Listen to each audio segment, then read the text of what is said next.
നമ്മൾ ഇനി പോകുന്നത് പാലക്കാട്ടേക്കാണ്. BJP ഭരിക്കുന്ന പാലക്കാട് നഗരസഭ തിരിച്ചുപിടിക്കാൻ കോൺഗ്രസും LDFും നടത്തുന്ന നീക്കങ്ങളാണ് ജില്ലയിലെ പ്രധാനപ്പെട്ട ചർച്ചാ വിഷയങ്ങളിൽ ഒന്ന്. ബലാത്സംഗ കേസിൽ ഒളിവിലുള്ള രാഹുൽ മാങ്കൂട്ടത്തിൽ MLA വോട്ട് ചെയ്യാൻ എത്തുമോ എന്നതും നാളത്തെ ഒരു രാഷ്ട്രീയ ആകാംക്ഷയാണ്. ഐഷത്തുൽ ഷംന പാലക്കാട്ട് നിന്ന് വിവരങ്ങൾ നൽകും. ഷംന, രാഹുൽ മാങ്കൂട്ടത്തിൽ വോട്ട് ചെയ്യാൻ വരുമോ? അവിടെ എന്താണ് ഈ രാഹുൽ മാങ്കൂട്ടത്തിലിന്റെ പാലക്കാട്ടെ സുഹൃത്തുക്കളും MLA ഓഫീസിലെ ജീവനക്കാരും ഒക്കെ പറയുന്നത്?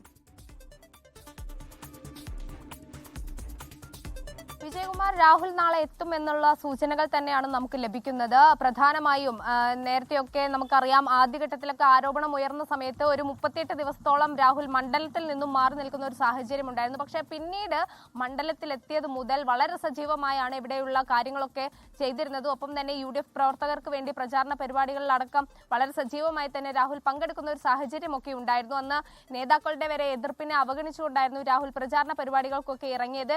എന്തായാലും അന്നൊക്കെ നമ്മൾ ചോദിച്ചിരുന്ന ഒരു ചോദ്യം ഉണ്ടായിരുന്നു. അതായത് ഈ ഓഡിയോ ക്ലിപ്പ് രാഹുലിൻ്റെതാണോ എന്നതടക്കമുള്ള ചോദ്യങ്ങൾക്കൊക്കെ പരാതി വരട്ടെ, നിയമപരമായി നേരിടട്ടെ, അങ്ങനെ ആർക്കെങ്കിലും പരാതി ഉണ്ടെങ്കിൽ അവർ പരാതി കൊടുക്കട്ടെ എന്നൊക്കെ മറുചോദ്യം ചോദിച്ചുകൊണ്ടും അങ്ങനെയുള്ള ചില സംസാരങ്ങളിലൂടെയാണ് രാഹുൽ പ്രതിരോധം തീർത്തിരുന്നത്.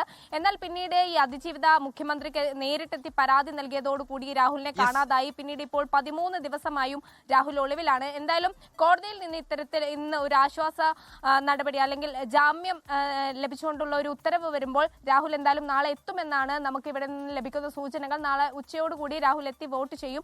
24ാമത്തെ വാർഡിലാണ് രാഹുലിന് വോട്ടുള്ളത്.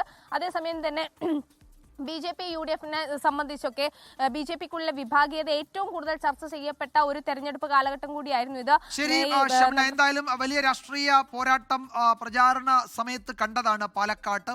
അത് വോട്ടായി പ്രതിഫലിക്കുമോ, പോളിംഗ് ബൂത്തിലേക്ക് ആളെത്തുമോ എന്നതൊക്കെ വലിയ ചോദ്യമാണ്. രാഹുൽ മാങ്കൂട്ടത്തിൽ ഉച്ചയോടെ വോട്ട് ചെയ്യാൻ എത്തും എന്നുള്ളതാണ് ഇതുവരെ വരുന്ന വിവരങ്ങൾ. മറ്റ് നിയമ തടസ്സമില്ലാത്തത് കൊണ്ട് MLAക്ക് മണ്ഡലത്തിലെത്തി വോട്ട് ചെയ്യാം. അല്ലെങ്കിൽ സർക്കാർ പ്രോസിക്യൂഷനും മേൽക്കോടതിയെ സമീപിച്ച് ഇപ്പോഴത്തെ ഉത്തരവിന് എന്തെങ്കിലും ഒരു ജാമ്യം, ആ ഉത്തരവിന് എന്തെങ്കിലും സ്റ്റേ വല്ലതും അങ്ങനെ നിലവിൽ നാളെ നടക്കാനുള്ള സാധ്യത അത്ര ഉറപ്പൊന്നും ഇല്ല എന്നുള്ളതാണ് അഭിഭാഷകരിൽ നിന്ന് മനസ്സിലാക്കാൻ കഴിയുന്നു. ലോകത്തെവിടെയായാലും ഏത് സമയത്തും 24 വാർത്തകളും ഓഗ്മെന്റഡ് റിയാലിറ്റി പാക്കേജുകളും എക്സ്പ്ലെയിനറുകളും വിശദമായി കാണാൻ ഞങ്ങളുടെ YouTube ചാനൽ നിങ്ങൾക്ക് സബ്സ്ക്രൈബ് ചെയ്യാം.